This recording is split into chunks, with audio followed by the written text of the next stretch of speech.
En este vídeo voy a intentar aclarar algunas cosas.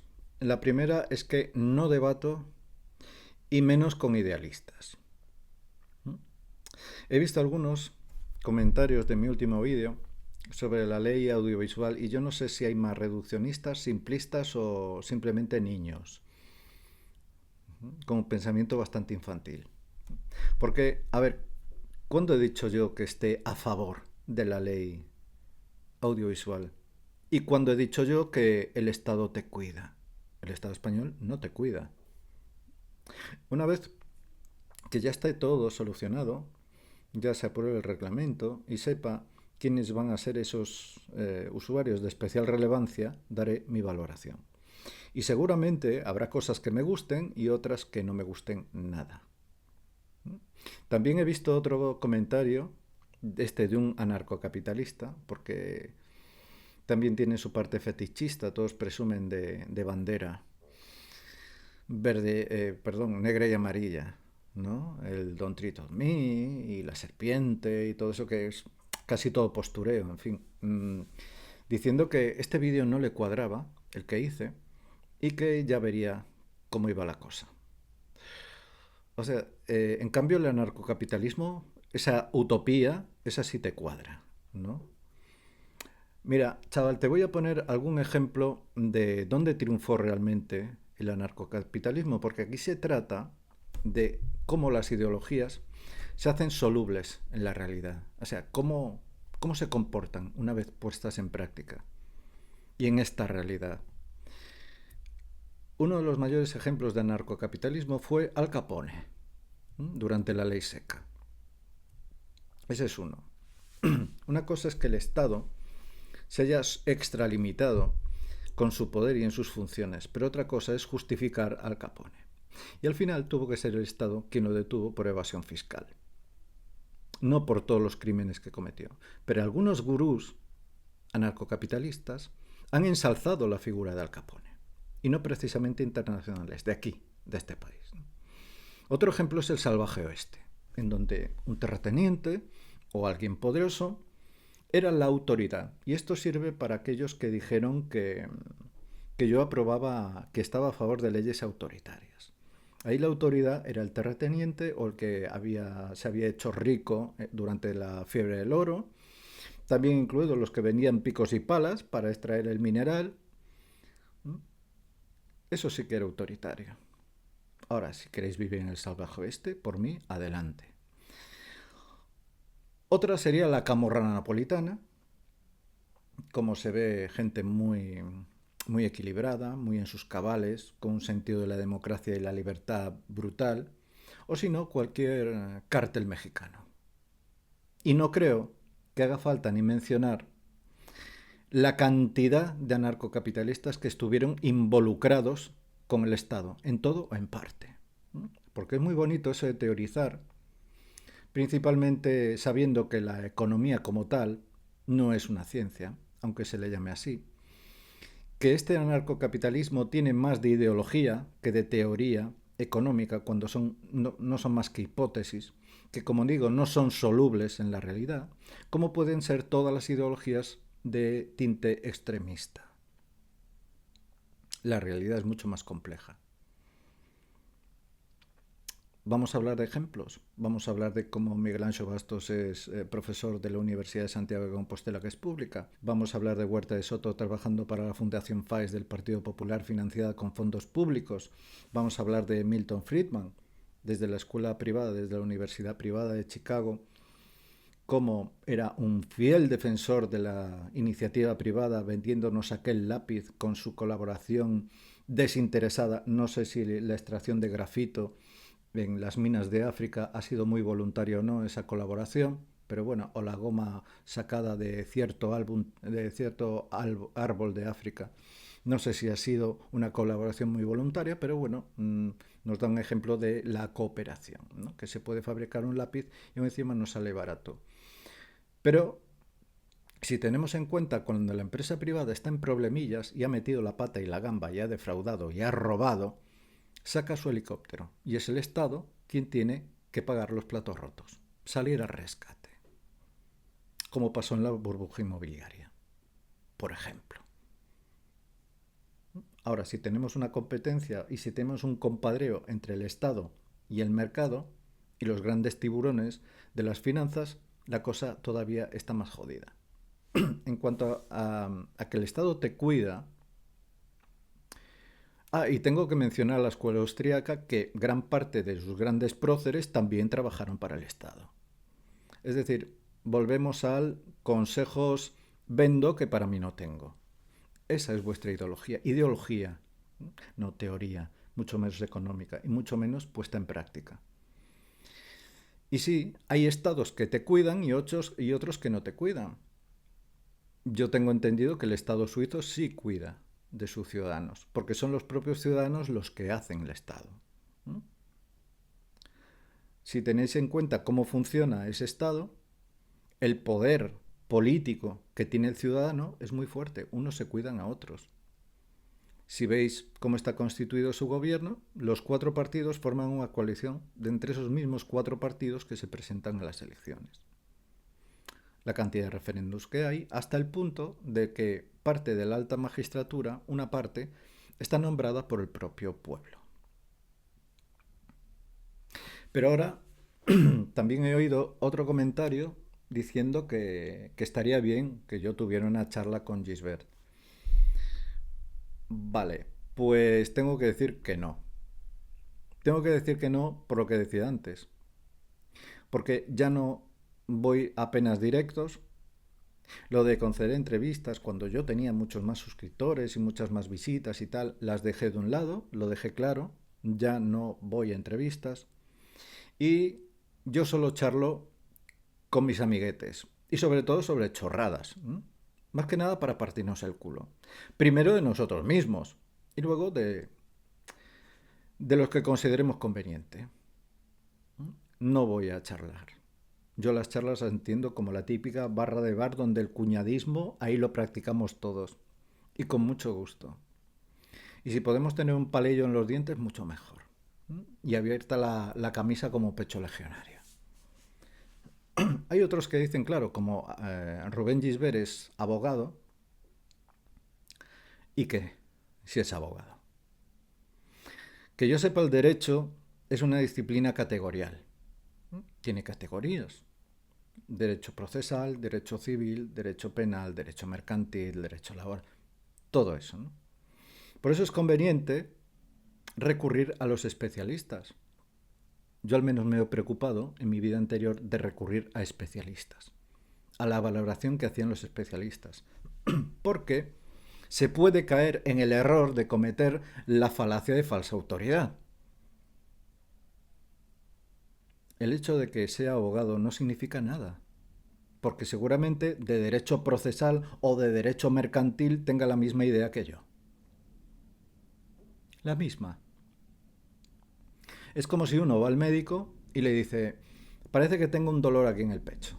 Y el médico le dice, bueno, pues sí, después de auscultarlo y tal, pues sí, tiene un dolor, se le ha visto algo raro, creo que es de corazón, le voy a mandar al cardiólogo, que es el especialista. Y si ve algo raro también el cardiólogo dirá, pues le operará un cardiólogo que es cirujano vascular. Lo que no va a hacer el médico de cabecera es decirle, mire señor, sí, es cierto, tiene algo de corazón, pase aquí al quirófano que lo opero yo. ¿Veis la diferencia? Pues a ver si quedan claras ya las cosas, ya de una puñetera vez. Como todo el mundo sabe, Rubén Gisbert es discípulo de Trevijano. A mí el pensamiento de Trevijano me gusta. Es un... No soy trevijanista, eso también que quede claro.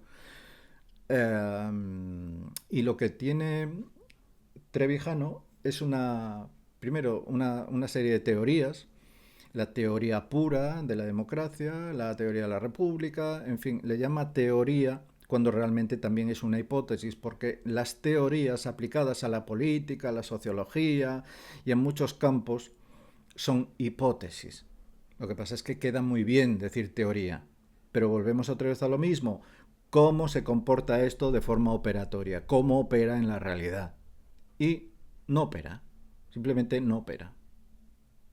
Porque no se dan las circunstancias. La configuración territorial, política, la tradición española no permite, no está diseñada.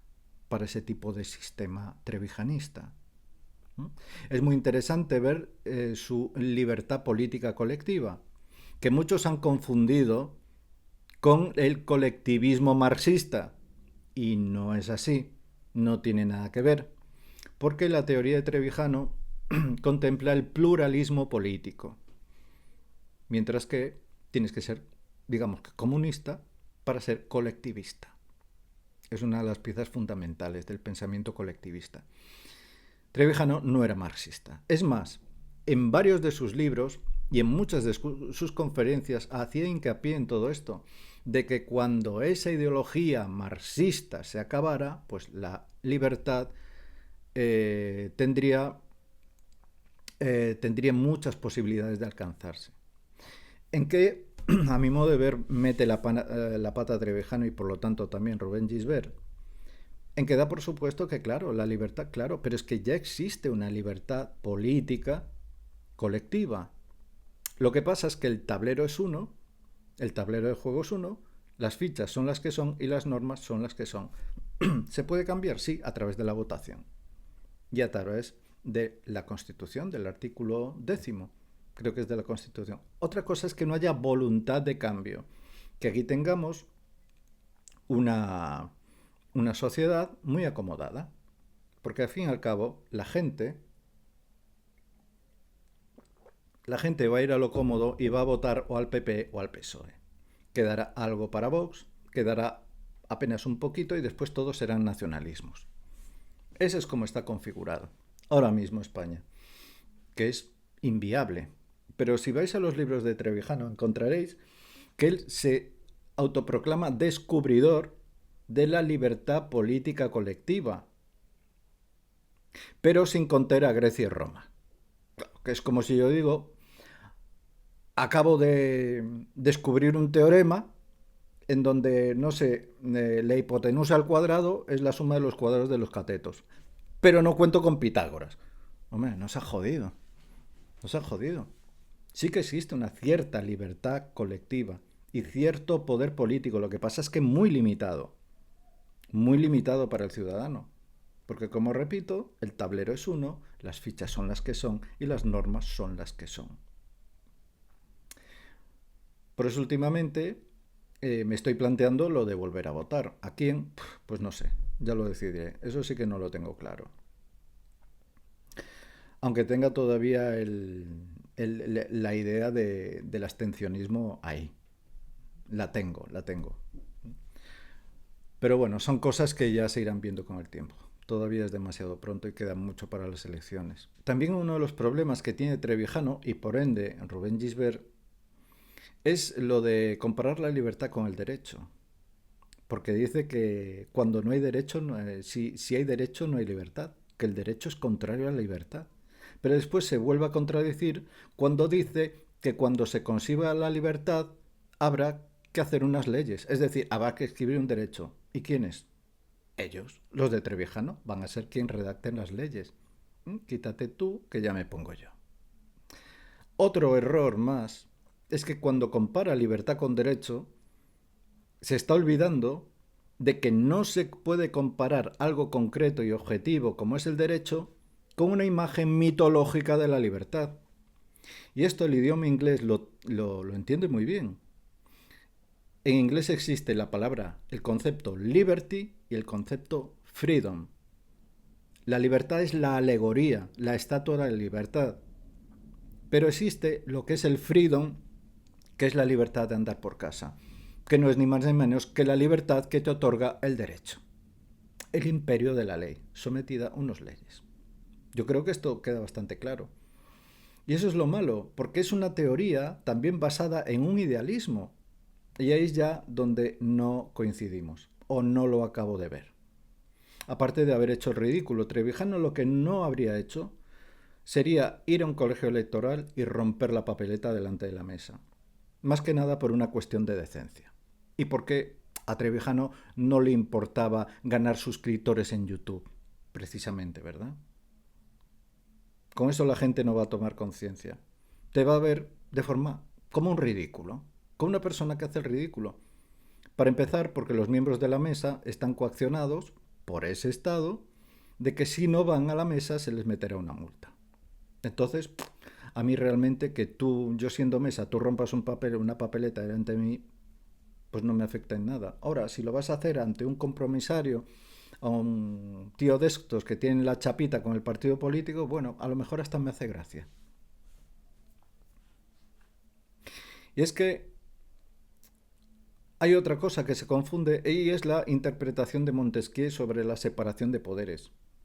Montesquieu nunca dijo que los poderes serían como una especie de compartimentos estancos en donde aquí estaría el bloque ejecutivo, el bloque legislativo y el bloque judicial. Lo que dijo Montesquieu es que ninguno de esos tres poderes tendrían que estar dominados por una sola persona, por una sola institución. Y si lo ponemos en el contexto de la época, esa institución era la monarquía. Eso fue lo que dijo Montesquieu. Pero que se pueden intercambiar papeles, nombrarse unos a otros, en fin. Es decir, porque Trevijano también ponía como ejemplo de separación de poderes Estados Unidos.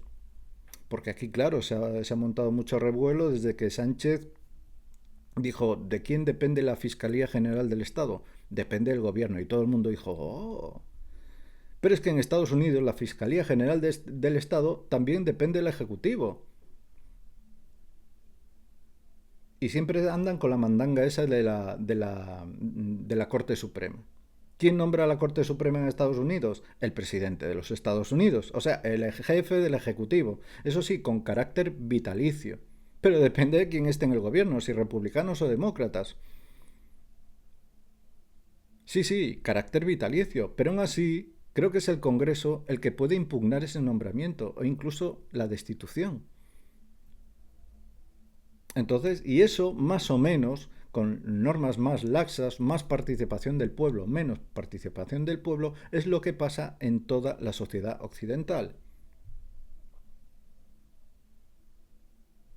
Y como digo, Montesquieu en ningún momento dijo una total independencia de los poderes. Sí que pueden operar de forma independiente, pero eso no significa que dependan de un ejecutivo o de un legislativo. Y es que, ¿sabéis qué pasa con las ideologías? Y por eso repito que no voy a debatir con ningún idealista porque están alejados de toda la realidad, de toda ciencia y de toda razón. Teócrito hace más de 2500 años dijo, los hombres libres tienen ideas, los sumisos tienen ideologías. Y es cierto porque lo que te hace la ideología, como su propia definición dice, es una idea parcial que se toma por universal. Y lo que te hace es un cerco en tu intelecto, en tu mente, que te hace pensar que ahí está la verdad absoluta. Y por eso los tienes peleándose, a todos, todo el puñetero día. Por eso que tiene una parte idealista, porque también las ideas de Trevijano tienen una parte que viene de la filosofía de Hegel, que es uno de los padres de la filosofía de la construcción de lo que fue el Estado alemán.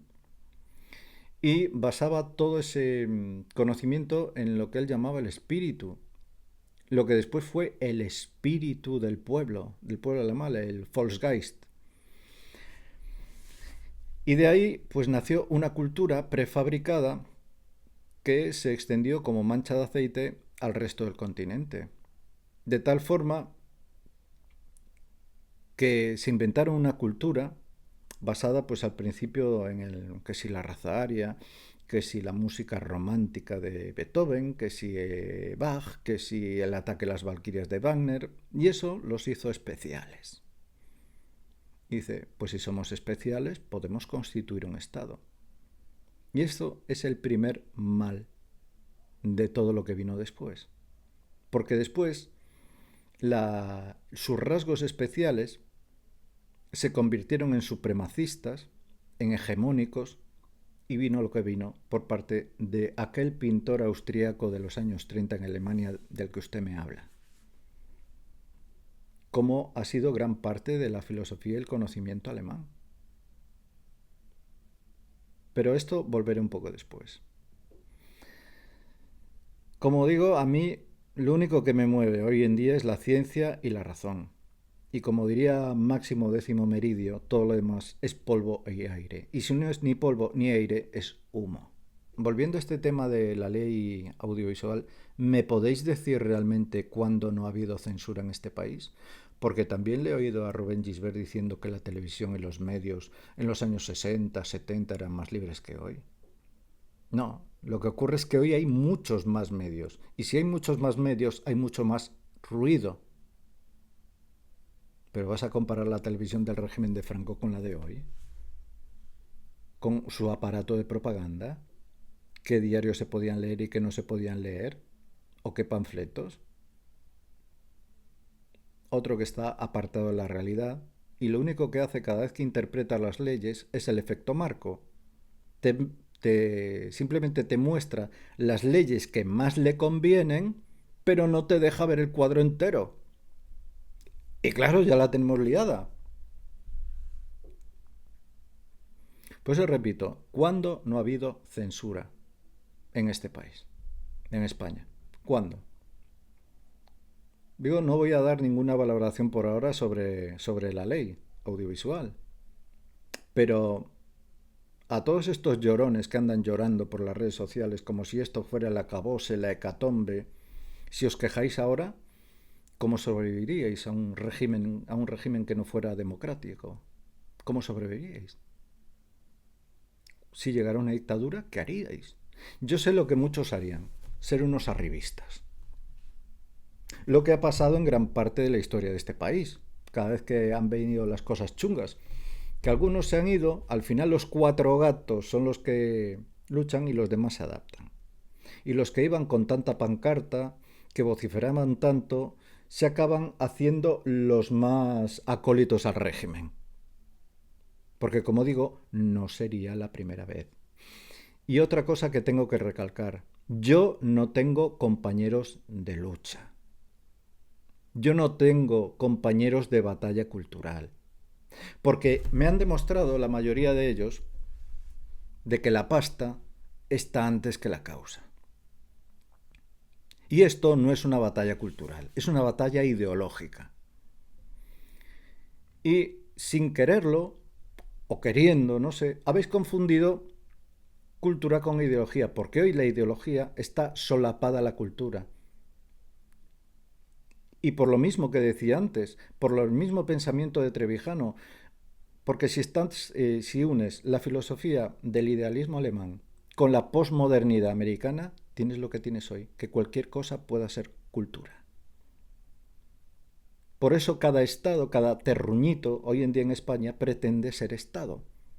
Porque como todo es cultura, la cultura hay dos tipos. Sobre todo yo entiendo el primer término y su significado. La cultura, en su origen como cultivar un conocimiento, ese conocimiento que te proporcione una sabiduría, a medida que vas plantando las semillas, va germinando y al final recoge sus frutos, que es una cultura, llamemos, universal.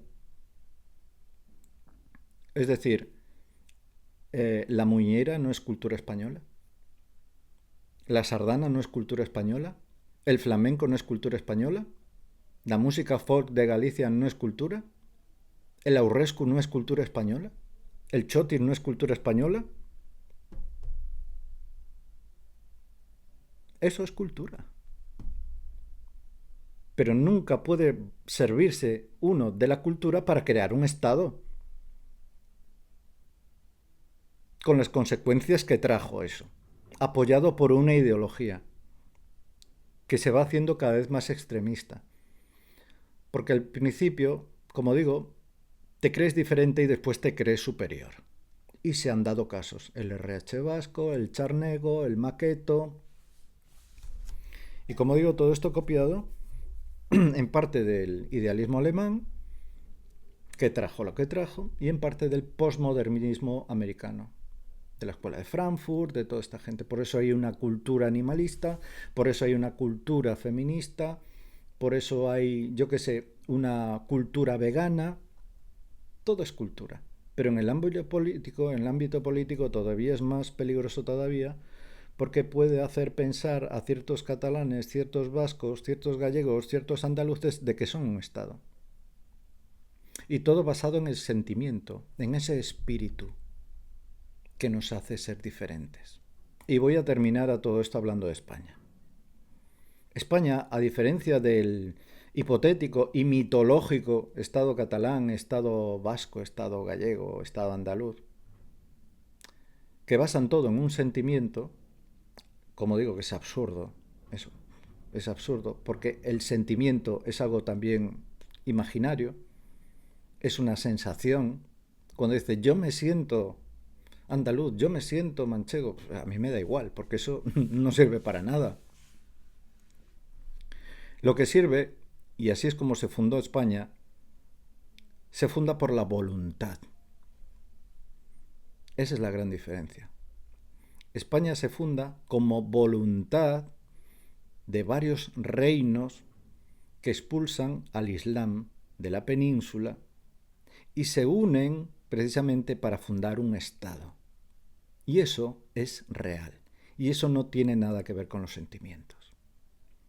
Se funda de una forma racional, se funda con unas instituciones, con un ámbito jurídico, con una demarcación territorial, como tiene que ser en la época. Y más tarde se constituye en nación, una nación política. Y esa es la realidad. Esos son los documentos. El sentimiento ahí forma parte de la imaginaría, como digo, de la mitología o de las ensoñaciones de la gente. Esa es una de las principales razones por las que el nacionalismo no tiene sentido. Y una vez más, reitero, copiado de aquel idealismo alemán. Hasta tal punto que llegan a decir los nacionalistas estos que no son españoles, que son europeos. Porque aquel pensamiento alemán y con el posmodernismo americano se extendió como una mancha de aceite. Y ahora cualquier cosa es cultura.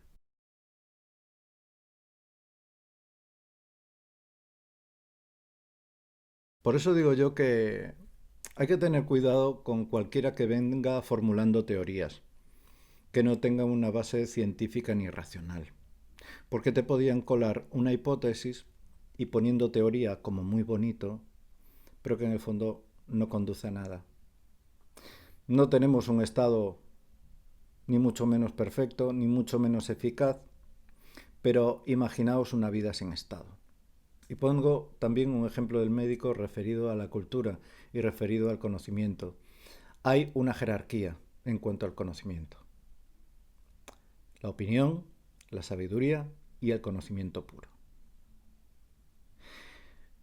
Una persona puede opinar lo que quiera sobre el corazón. Un médico de cabecera puede saber del corazón, pero quien conoce es el cardiólogo. Y más concretamente si es cirujano vascular. Por eso no debato con idealistas, porque mientras tú intentas hacer un planteamiento basado en datos objetivos, racionales y que pueden ser solubles en la realidad, él lo que te hace es venderte Narnia. Y el debate lo tienes perdido. Ay, se me olvidaba, también he visto otro comentario de una youtuber que se preguntaba, ¿pero quién es el Estado para meterse en mi canal de YouTube y mi stream? ¿Que quién es el Estado? Dios Todopoderoso. ¿Quién te da la cédula de habitabilidad? ¿Quién dice cómo tienen que construirse unas escaleras? Y reza para que al Estado no se le ocurra construir una carretera que pasa por tu casa. Ese es el Estado. ¿O prefieres vivir en el salvaje oeste sin Estado? ¿Y a quién vas a recurrir? ¿Al cacique de turno para que te resuelva los problemas? ¿Cómo sería la justicia? ¿Por las mordidas que le dieras a la mafia para que te protegiera? Esa es tu idea de sociedad ideal. Y es que todas las ideologías tienen una parte muy fuerte mitológica. Adam Smith tenía la mano invisible. Karl Marx tenía el gran almacén. Cuando la mitología se impone a la razón, mal asunto. Pues nada, chicos. Muchas gracias por vuestro interés, como siempre, y hasta el siguiente.